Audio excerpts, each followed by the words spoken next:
Welcome to Pimpy's Investment Chat, where we keep investment talk simple. And here's your host, Pimpy. What is going on out there, peeps? I don't know if you guys remember this. It must have been about a year ago or so. I told you that there was a listener. She lived in New York, and her friends, they're all older, and they would sit there and drink mimosas all day. They're Italian, and talk. She said they would talk crap about their family. She said they would talk crap about their family. Oh my gosh. She said they would talk crap about their family members. And it made me laugh. But anyway, she was an older woman. She's been smoking for several years because she said, "Don't I have that funny raspy voice like I've been smoking for 20 years?" I didn't know how to respond at first. I was like, "Oh, well, no, you definitely sound like a much more mature person." She says, "Good Lord, you're so lovely." I was just trying to be tactful and not hurt anybody's feelings. Anyways, I've not heard from her in a long time. They have a ton of money. They're retired. God only knows where they get their money from, but they bought a bunch of gold and silver back in those days. Anyways, she reached out to me again. I haven't heard from her in a while. She was just checking on me because she still watches the videos. I heard I was not feeling good, and it was nice of her to check in. And then she said, "You got me so addicted to these damn silver coins." She says she's bought like 500 different types. There's all around the world. She says her and her friends, they have their own club now. This is cool. She said they have like their own silver club. They come in and they compare coins. Oh my goodness. Anyways, you can get coins from all around the world, silver ones, but they're going real crazy with them. She's bought some really expensive coins for power coins, which they sell very low mintage coins, and they're specialists. And their coins are more like artwork. They really are. They're gorgeous coins. Anyways, she said they got their own club.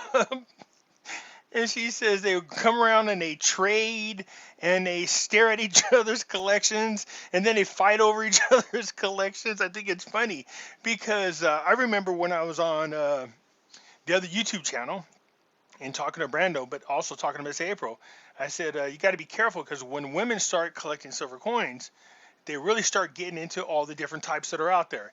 They have certain looks, certain images, and it becomes addicting. And sure enough, she started doing the same thing. She started buying all the different types of coins. It was awesome. I love to see people really get into collecting coins. But right now, I think people should be stacking silver more than ever. Anyways, I think she said on average, she's buying somewhere around 1,500 ounces of silver per month. And I was like, gosh, dang. I said, what do you do again? She's like, that's none of your business. So to say that she has been stacking silver for well over a year now, and she's averaging that amount, you can only guess how many ounces she has. But her and her friends are well-to-do. They got beautiful houses, and she said the coins are safe, and nobody, and I mean nobody, dare come into our house and try to take our coins. For me, I don't know about you, but I have this vision, and of these three women, and that they are older women who come from mafia families. That's how I tell her, picture them. Like, and she just laughs. She goes, "Yeah, if you only knew." So I don't have any idea, but that's how I always envision them. They have these huge collections. They got a ton of money. They check out each other's coins. They bicker. You know what I mean? But nobody dare go into their house and touch their coins at all. She said her silver collection, she loves it. If somebody dared touch her silver coins, she said she would shoot them. Now that's a woman who loves her silver coins. Now I love my silver coins, and I'll shoot somebody too. But she said she loves a lot of them ones for Fiji. Fiji coins have a lot of them. Like the turtles, the fish, and stuff like that. She likes that a whole lot. But she has a lot of good coins. Anyways, I thought you guys might get a kick out of the story. I love it. She had me laughing for well over an hour. We were just joking about stuff, but it was nice to hear from her. She was just calling to check in on me, and I appreciate it. And a lot of you have been asking about how I'm doing. I'm doing a lot better. I'm trying to increase the amount of videos that I put out to where I used to be. It's really hard because whatever this crap is, now I'm finding more and more articles about it. With this sickness, you have a tendency to get distracted really easy, and it's hard to get back on task. And then you can easily lose interest in it. So there are some videos that I've recorded I hate to admit this, 6, 7 different times, and then I have to take a break. It's just whatever the sickness is, that's how it functions. But I can't use it as an excuse anymore. I'm feeling a lot better. And actually, I started taking that dang. I got away from taking the raw sulfur for a little while, and that's what I attribute the sickness to. Somebody brought it up as a smart ass comment, saying, "Oh, I guess the sulfur didn't protect you from the coronavirus." And the truth is, no, I stopped taking the sulfur for a little while, and the woman that I was seeing, she was taking it. Her nails are really long, hair is really thick, skin's really shiny. She looks really good. And I said, "Gosh damn it!" Once I read that comment, I was like, "You know what? With all the crap that's going on in this world right now, we have to get back to taking regular doses every day." So I started taking it again. So I'm feeling better. I'm recouping and I'm feeling a lot better than I was. And I will attribute it to the raw sulfur. You can find out for yourself. But it does have a side effect, and that is your hair will go crazy. Right now, I got a Jufro like you wouldn't believe. I got one of those cool 1970s daishiki Jufros going. It's big. I mean, it's big right now. I should take a picture so y'all can see how big my Jufro is. All right. And for those of you wondering what a Jufro is, that's just my way of jokingly saying non-black person's afro. Okay. It is out there. My afro's so big right now that black people are jealous. All right. That's how big that sucker is. So let's get into this. It was nice to laugh. The link to the Raw Sofa and the link to Pimpy's News Network is down below in the description. Talking with Maria, she said, "Look, go back to releasing the videos that you're doing because I'd rather hear your honest opinion instead of you walking on eggshells." She goes, "We get a kick out of some of your stories." Let's get back into the gold, silver, and cryptos. Before we get started though, hit the thumbs up button. If you're not a subscriber, please do so because when you do, it helps out the channel and I surely do appreciate it. Speaking of gold and silver, if you're thinking about buying gold and silver, go to our friends over there at Money Metals Exchange. The link is down below in the description. If you're a first-time buyer and you spend more than $100, use promo code Pimpy, Pimpy, and you will get a free half ounce of silver. So yes, people, everybody and their mama is telling me that cryptos are on the move again. Are they? Are they really? You think they've hit bottom? If that's the case, then you should be accumulating them. All right, you should have bought on the dip if you think it's going up. I can tell you right now, it's just my opinion that cryptos are starting to move up because there's much anticipation that the Federal Reserve is going to raise the interest rate as much as 1%. So people in markets are already responding. The Dow took a huge hit. You see cryptos making a move. I mean, Bitcoin now is above $22,000. It went up $1,100 today. That's a nice jump. Bitcoin at $22,081. Look at Ethereum, $1,530. Nice little jump. That's a 12%. That's a 12.66% increase overall value. XRP, yeah, well, it's still sitting. It's still XRP at 36 cents. Not much of a jump, but at least it's an improvement. Cardano is up to 48 cents. Solana is up to $43.29. Dogecoin still sitting around 6 cents. Actually, it's at 0.666. The number of the beast. No skin. Anyways, you got to know who that band is to get the joke. Polkadot, $7.69. Polygon is at 91 cents. Hex is at 3 cents. Shiba is at 4012. Yay, finally got above the 1-1. So there is a little bit of a movement by cryptocurrencies. All I'm saying to you is, look, I still don't trust them, but I own some. And just be careful, you guys. Make sure that the cryptos are indeed moving in the right direction and that this just isn't some quick movement due to the Fed's rate hikes. Okay? So if you're going to invest, do it carefully. Use discretionary funds. Don't go all crazy. And for those of you who are smart enough not to sell your cryptos once they took a huge hit and you're still holding on to them, cross your fingers that you can start recouping some of the money you thought you lost. All right, let it recoup. Cryptos in a positive direction. Now me, look at. I told everybody. People thought I was crazy. Terra Luna coins at one time were at $113 per coin. And so I bought like $60, $70 worth. They're starting to move up a little bit, which is fine by me. They could take a slow crawl. I don't have a problem with it. Because if they can get anywhere, and I mean anywhere near where it was before, I'll be a very, very happy camper because I own a ton of Luna, all right? And I'm just going to hold on to them for now and see what happens. That's the same with Shiba, and that's the same with Satama.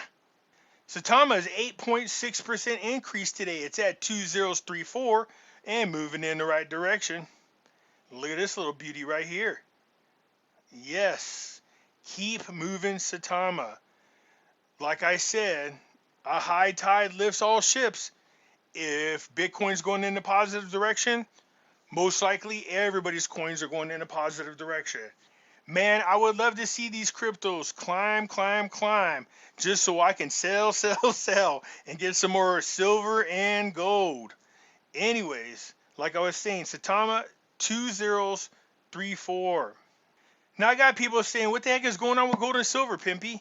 Yeah, look, if everybody's going to be going to gold and silver, don't it make sense that the powers that be drive the value down? They really are stocking up on this stuff, you guys. I wasn't lying. There's all kinds of manipulations happening with gold and silver. So take advantage of it. I bought a ton more coins. Just keep adding to your stack. Don't get mad. Their whole purpose in being in the gold and silver is long term, not short term. Not short term. So let it do whatever it is. I told you it's like holding a beach ball in the water. Eventually that bad boy is going to pop up. Silver right now at $18.59. If you look by the hour by hour chart, remember it was up here around July 13th. Took a huge drop on July the 14th, but has gone up slowly but surely and is now getting knocked down again. This is silver delivery month. Is that right? Yeah, silver delivery month. So you seen Ralphie's videos, contracts, they keep lowering the number of them, and the amount of physical silver on the comics is drastically reducing. Something's going to come to an end here real quick. If the Federal Reserve announces a 1% hike, you're going to see gold and silver take off. So silver is at $18.59. Gold, the same thing. The same patterns, the same graphs, same thing. But like I said, gold is very slow to go up and very slow to go down. Unlike silver, it's like a spastic child on sugar. Gold right now at $1,706.70. Take advantage of these low prices. They're not going to be there much longer. And when these ones move, they'll never be this low again. Cryptos, you got to be a little careful because part of the World Economic Forum, they are now have what's called a crypto board of governance, which oversees all crypto around the world. And then you get this kind of stuff from this particular group of people. This is a crypto regulation, central banks to get global draft rules at the G20 meeting. Yeah, they're all going to start setting the regulations worldwide. The more they control this, the better. I think they see something big in cryptocurrencies, and that is they have a way to regulate it, control it, tax the hell out of it, and make money off of it instead of getting rid of it altogether. Although I still think it would be an issue for them and would be very competitive against a central bank digital currency, especially if they want to control all your finances. This is the Financial Stability Board. Will propose global rules for cryptocurrencies after it warned that crypto possesses risk to key parts of traditional finance. We know it does because it gives you the freedom that you want outside of the financial system, and they can't have that. So who the hell are the Financial Stability Board? The Financial Stability Board is an international body that monitors and makes recommendations about the global financial system. And I bring this up every time. Our Constitution says we're not to take any monetary policies, any financial policy, advice, suggestions, or implement any laws from entities outside the United States. And yet we do. It was established after the G20 London Summit that happened back in April 2009 as the successor of the Financial Stability Forum. Okay, so once they crashed the markets in 2008, these people came out. It's a new excuse for a new board. They go, oh, look what we did for you. We know you guys got hit hard in the butt because of the too big to fail banks and we bailed them out. But now, on your behalf, we've created a Financial Stability Board. No, everything that they create is not there to help you. So the FSB will report to the G20 financial ministers. The G20 financial ministers, really, who elected these people? They're slowly pushing us into the one world government. Nobody elected these people, just so you are aware. Nobody did. And they are setting policies for us around the world. People need to wake up to this, be pissed off, and demand something about this. Be done. You don't want this kind of crap happening. Anyways, it says the FSB will report to the G20 financial ministers and central bank governors in October on regulatory and supervisory approaches to stable coins and other crypto assets.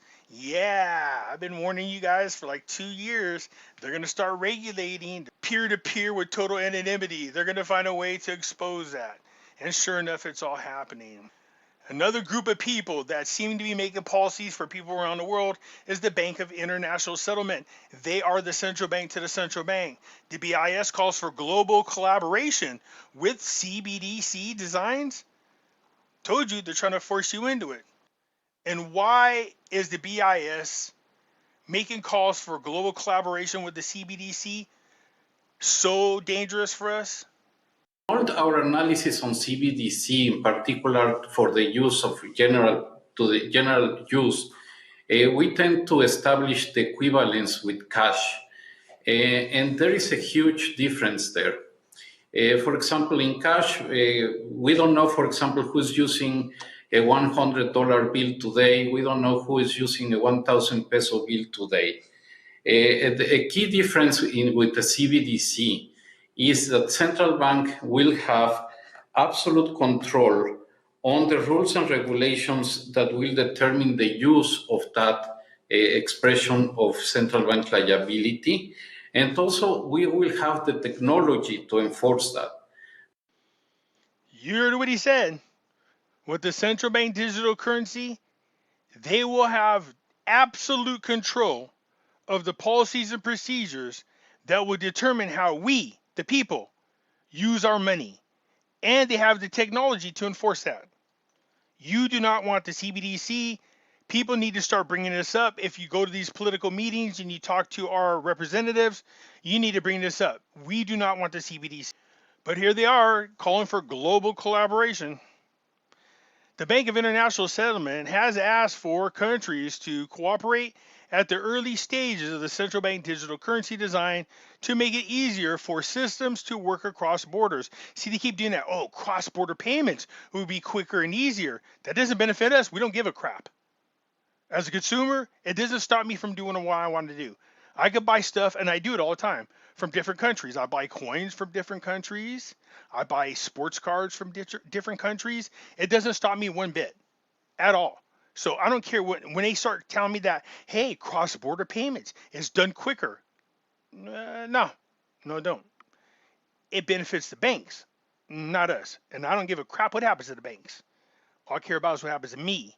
And you creating a central bank digital currency trying to tell us that it'll benefit us when we know it won't is a crock.